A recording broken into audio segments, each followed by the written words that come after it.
Bonjour, on a le plaisir de rencontrer Olivier Souzereau, donc, qui est un homme à plein de facettes créatives et bien sûr dans l'univers des étoiles. Il va nous en dire plus. Donc Samy de l'École du Futur ici à Nantes, dans le cadre de ces journées assez extraordinaires du voyage planétaire. Alors Olivier, ravi de te retrouver ici. Quelle est un peu ta motivation, je dirais, professionnelle et qu'est-ce qui t'inspire dans tout cela? C'est un événement voyage planétaire qui est exceptionnel, qui s'était déjà produit il y a 4 ans.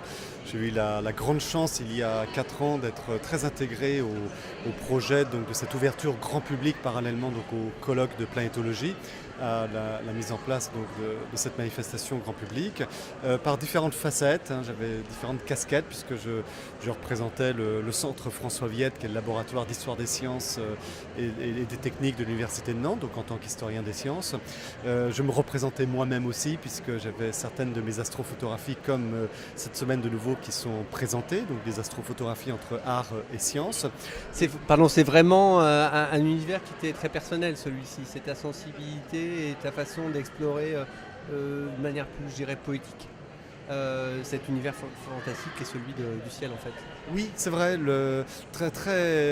par mon parcours d'astronome amateur, passionné d'astronomie tout gamin, il y a eu un véritable plaisir de la contemplation. Je défends, j'honore,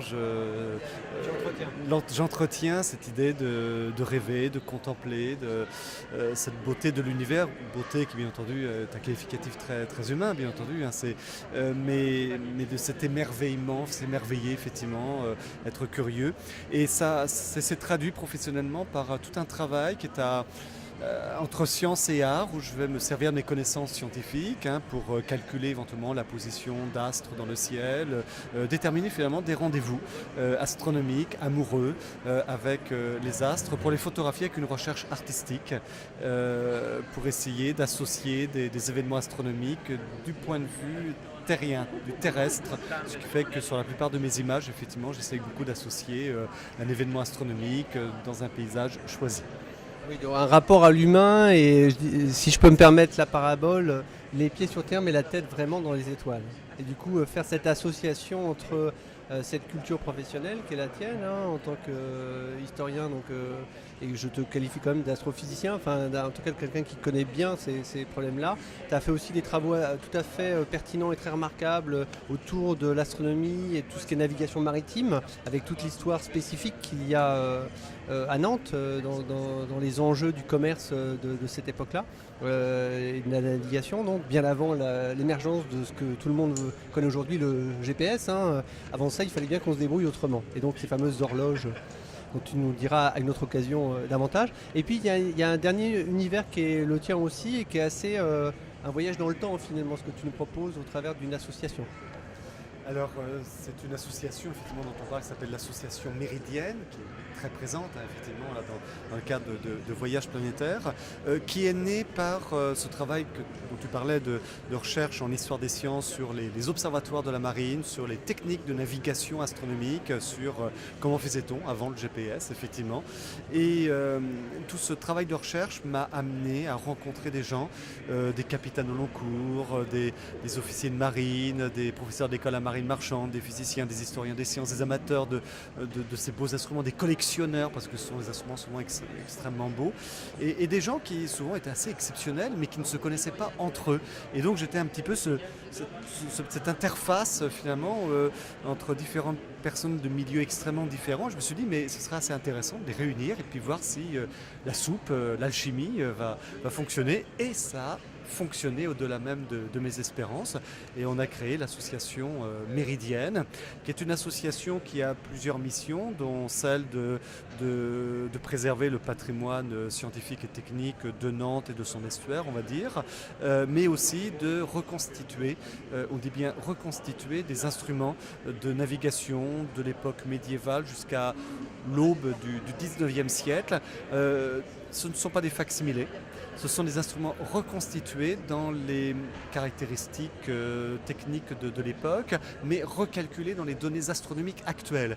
Et c'est extrêmement intéressant parce qu'à la différence par exemple d'instruments, si vous allez au musée du Louvre, à la boutique du musée du Louvre, je prends l'exemple par exemple, vous allez avoir de magnifiques facsimilés d'astrolabes arabes de l'époque médiévale, sauf que votre astrolabe il ne peut plus fonctionner pour l'époque actuelle parce que le ciel a changé. A évolué. Les étoiles ont bougé. Les étoiles ont bougé, la précession des L'univers en équinoxes, expansion. voilà.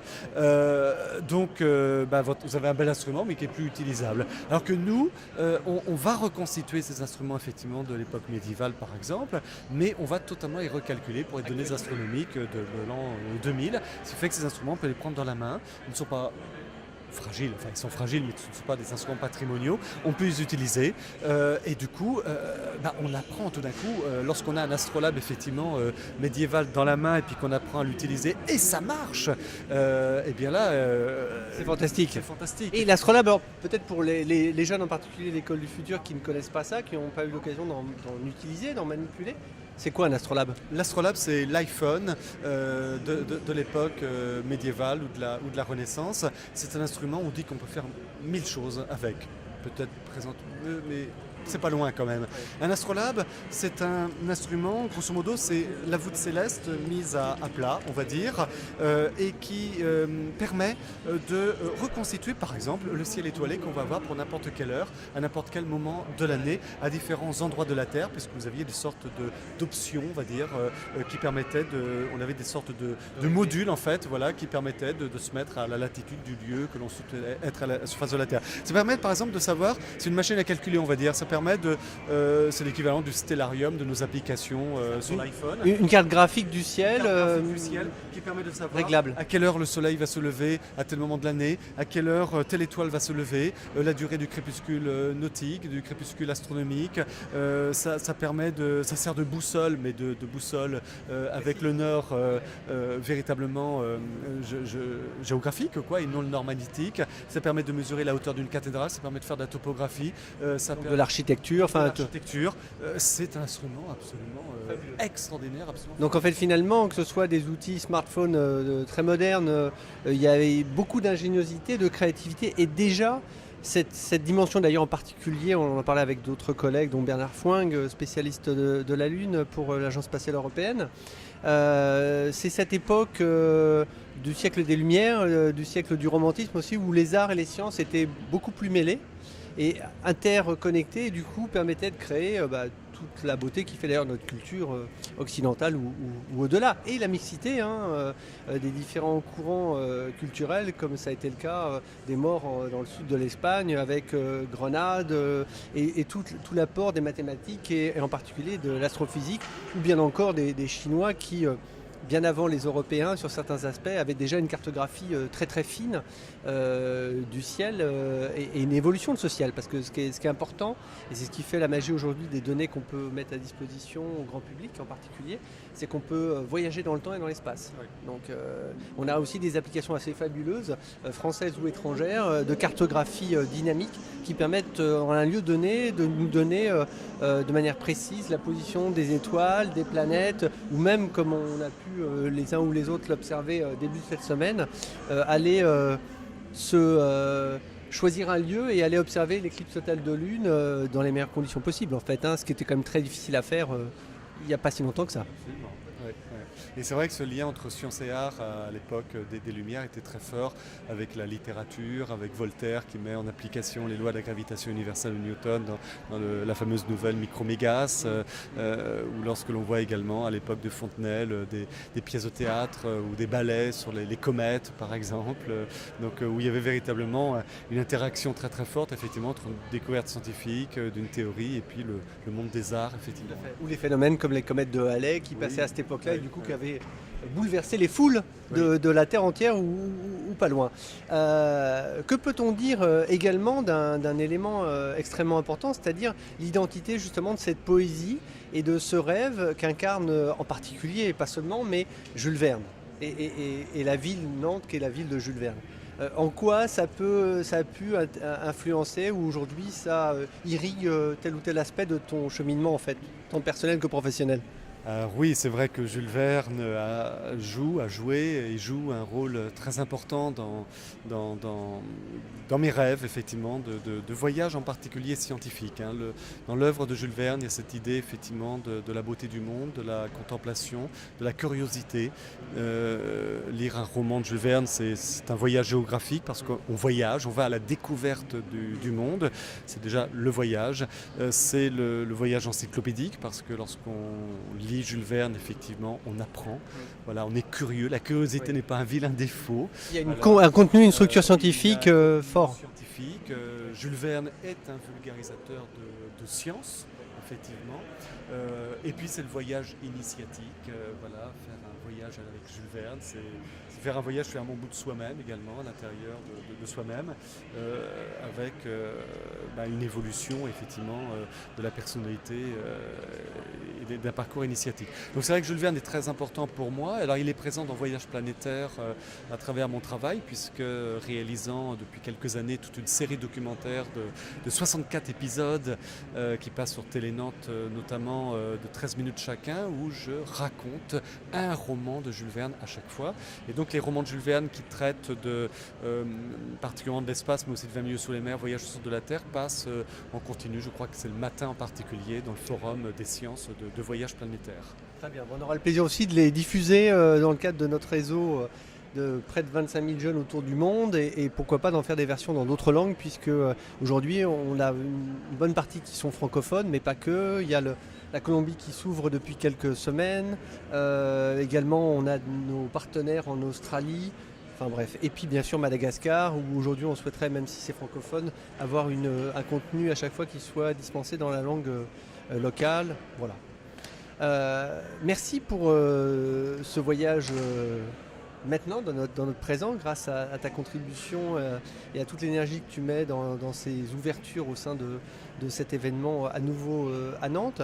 Peut-être un petit mot de philosophie. Qu'est-ce qui toi aujourd'hui t'inspire peut-être si tu veux nous en parler à titre plus personnel. Qu'est-ce qui pourrait en tout cas inspirer les jeunes qui nous écoutent pour les amener à se rapprocher de ces métiers qu'on appelle du futur mais qui sont déjà des métiers d'aujourd'hui? Alors deux choses, effectivement, il y a éventuellement se rapprocher de ces métiers-là, alors là ça peut être effectivement tout à fait exceptionnel, et puis aussi tout simplement que sans aller automatiquement vers ces métiers de recherche, qui me paraît absolument incontournable, de ne pas d'avoir une curiosité vers les sciences de l'univers, qui sont indiscutablement des sciences d'avenir. Je pense qu'on vit une période au jour d'aujourd'hui dramatique par certains points, très inquiétante sur l'évolution du monde et en même temps terriblement excitante, certainement une période aussi excitante qu'a pu l'être celle de Galilée, très certainement. On vit une période qui est absolument extraordinaire. Moi je me souviens de mes livres d'astronomie quand j'avais 12 ans à la fin des années 70. Si on le compare avec les livres d'astronomie d'aujourd'hui, qu'on ouvre notamment les chapitres au système solaire, c'est une révolution. C'est une révolution. Quel monde quand je suis devant les images de Pluton en particulier, je suis mais bouche bée totalement devant ces nouveaux mondes, devant la découverte des exoplanètes.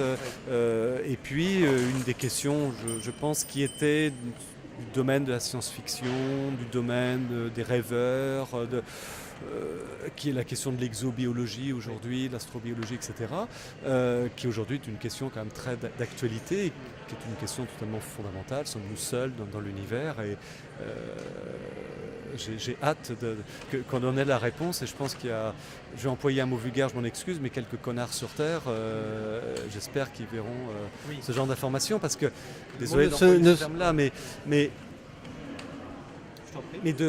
d'avoir un autre regard effectivement sur notre planète, sur la fragilité de notre monde. Sa dimension unique. Et sa dimension unique, parce que quoi qu'il arrive, de toute façon, l'univers est une sorte de désert extraordinaire avec des points d'oasis, voilà, très éloignés les uns des autres. Et notre Terre est une oasis, voilà. C'est la nôtre en tout cas. Et c'est la nôtre, voilà. Et il faut y faire extrêmement attention. Merci pour ce mot ô combien important. Et cette dimension-là, c'est celle qu'on essaye, nous, de lier en local, en territoire, avec les observatoires naturels, ces anciennes pêcheries qu'on réinvestit en tant qu'observatoire du vivant, Living Lab, et pour lequel, quand on peut avoir des soirées jumelées, c'est-à-dire des bonnes conditions météorologiques, on initie les jeunes et les familles et les moins jeunes, ça va jusqu'aux grands-parents, il n'y a pas de limite, à l'observation du ciel, du coup à comprendre que l'écosystème, c'est local, c'est notre ruisseau, notre rivière, notre océan, notre terre, celle sur laquelle on vit en tout cas, mais c'est aussi comprendre tous les mécanismes globaux, dont celui des saisons, et c'est ô combien important aujourd'hui de comprendre quelles sont la réalité, qu'elles soient naturelles ou liées aux impacts de l'activité humaine, pour justement essayer de la respecter et d'avoir une vision non pas égocentrique, mais au contraire beaucoup plus globale et complète. Merci en tout cas infiniment pour ta sensibilité et comme de coutume, ta franchise. À bientôt. Au revoir. Yeah.